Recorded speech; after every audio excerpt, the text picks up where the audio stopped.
Hello guys, ഈ മഞ്ഞ നിറത്തിലുള്ള ചിരിക്കുന്ന മുഖം ലോകത്തിലെ ഏറ്റവും പ്രശസ്തമായ ചിഹ്നങ്ങളിലൊന്നാണ്. ഭയങ്കര തുറ വന്നിട്ട് ഞാൻ ഇതൊന്ന് തുറന്നു നോക്കി, പക്ഷേ ഇതിനകത്തൊന്നും ഇല്ലായിരുന്നു. എന്നാലും ഇതിന് പിന്നിൽ വലിയൊരു കഥയുണ്ട്. ഞാൻ വേഗം പറഞ്ഞുതരാം കേട്ടോ. വെറും 10 മിനിറ്റ് കൊണ്ടാണ് ഈ മുഖം ജനിച്ചത്. അതായത് 1963 ഹാർവി ബോൾ എന്ന ഗ്രാഫിക് ഡിസൈനറാണ് ഇത് ആദ്യമായി വരച്ചത്. ഒരു ഇൻഷുറൻസ് കമ്പനിയിലെ ജീവനക്കാരുടെ മാനസികാവസ്ഥ മെച്ചപ്പെടുത്താൻ വേണ്ടിയാണ് അദ്ദേഹം ഇത് തയ്യാറാക്കിയത്. വെറും 10 മിനിറ്റ് കൊണ്ടാണ് അദ്ദേഹം ഈ ലോക പ്രശസ്തമായ ചിത്രം വരച്ചു തീർത്തത്. കോടിക്കണക്കിന് ഡോളർ മൂല്യമുള്ള ഒരു ചിഹ്നം നിർമ്മിച്ചിട്ടും ഹാർവി ബോളിന് അന്ന് ലഭിച്ചത് വെറും $45 മാത്രമായിരുന്നു. അദ്ദേഹം ഈ ഡിസൈന് പകർപ്പവകാശം, അതായത് കോപ്പിറൈറ്റ് എടുത്തിരുന്നില്ല. പിൽക്കാലത്ത് ഈ ചിഹ്നം ലോകം മുഴുവൻ തരംഗമായപ്പോഴും അതിൻ്റെ സാമ്പത്തിക ലാഭമൊന്നും അദ്ദേഹത്തിന് ലഭിച്ചില്ല.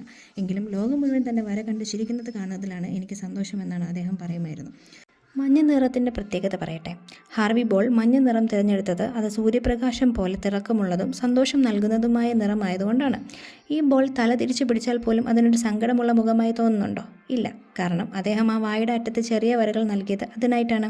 ഇത് സമ്മർദ്ദം കുറയ്ക്കാനായിട്ട് സഹായിക്കും. ഇത് കൂടുതലും സ്ട്രെസ് ബോൾസ് ആയിട്ടാണ് നമ്മൾ ഉപയോഗിച്ചിട്ടുള്ളത്.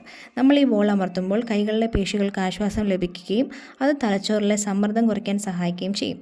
കൂടാതെ ഒരു ചിരിക്കുന്ന മുഖം കാണുന്നത് തന്നെ നമ്മുടെ മനസ്സിൽ ഒരുപാട് പോസിറ്റീവായിട്ടുള്ള മാറ്റങ്ങൾ ഉണ്ടാക്കും. ലോക ചിരിദിനം ഹാർവി ബോളിൻ്റെ ഓർമ്മയ്ക്കായിട്ടാണ് നമ്മൾ എല്ലാ വർഷവും ഒക്ടോബർ മാസത്തിലെ ആദ്യ വെള്ളിയാഴ്ച ലോക ചിരിദിനമായി ആഘോഷിക്കുന്നത്. ഒരു നല്ല കാര്യം ചെയ്യുക, ഒരാളെ ചിരിക്കാൻ സഹായിക്കുക എന്നതാണ് ഈ ദിവസത്തിൻ്റെ സന്ദേശം. അപ്പോൾ ഓക്കെ, ബൈ.